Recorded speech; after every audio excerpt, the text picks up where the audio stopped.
ঘরোয়া পদ্ধতিতে সহজেই বানিয়ে ফেলুন একটি সুস্বাদু বাটা মাছের ঝাল। তাহলে চলুন দেখে নেওয়া যায়। মাছগুলো প্রথমে ধুয়ে ভালো করে নুন হলুদ মাখিয়ে নিলাম। তারপরে কড়াটা বসিয়ে তেলটা গরম করে নিলাম। হালকা করে মাছগুলি ভেজে নেব।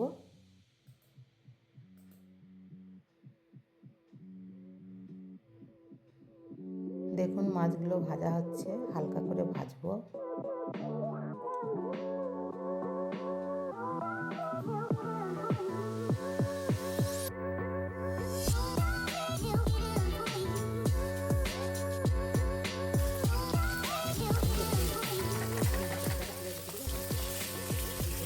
মাছগুলো ভাজা হয়ে গেল।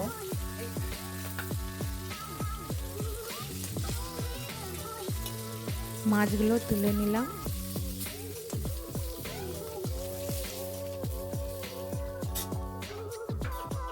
এর মধ্যে এলাচ, তেজপাতা ফোড়নে দিলাম। দেওয়ার পর পেঁয়াজ কুচি দিয়ে দিলাম। পেঁয়াজ কুচিটা একটু তেলে বাদামি মতন ভাজা হলে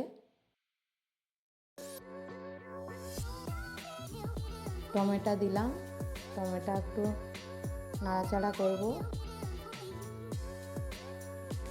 তারপর আদা বাটা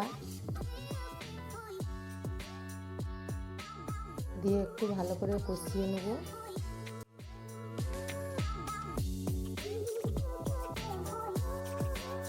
নেওয়ার পর এবারে একটু হলুদ গুঁড়ো দিলাম।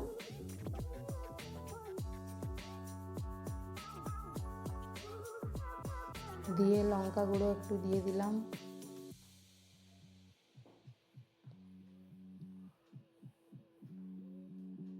দিয়ে একটু নেড়ে নেব ভালো করে।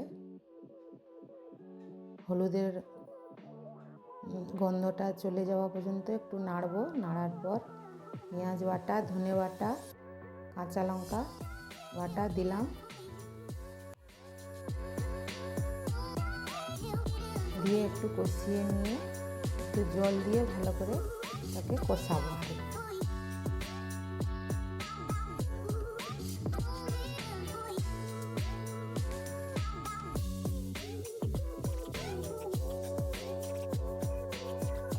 তেল ছাড়া পর্যন্ত আমাকে একটু নেড়ে যেতে হবে।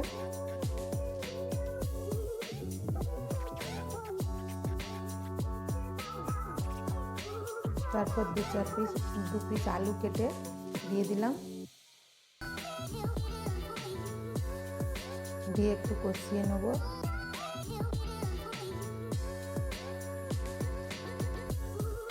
নিয়ে পরিমাণ মতন লবণ দিলাম।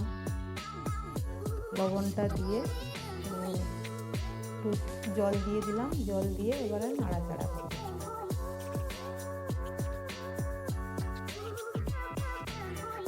আবার একটু ভালো করে নাড়াচাড়া করে কষিয়ে নিয়ে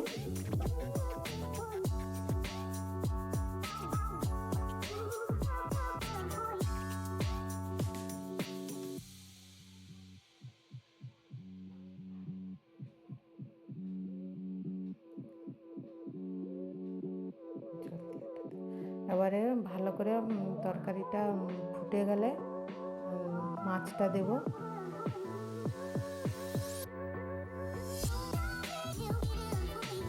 মাছটা দিয়ে এবারে ভালো করে ফুটে আলুটা সিদ্ধ হয়েছে নাকি দেখে নেবো একটু।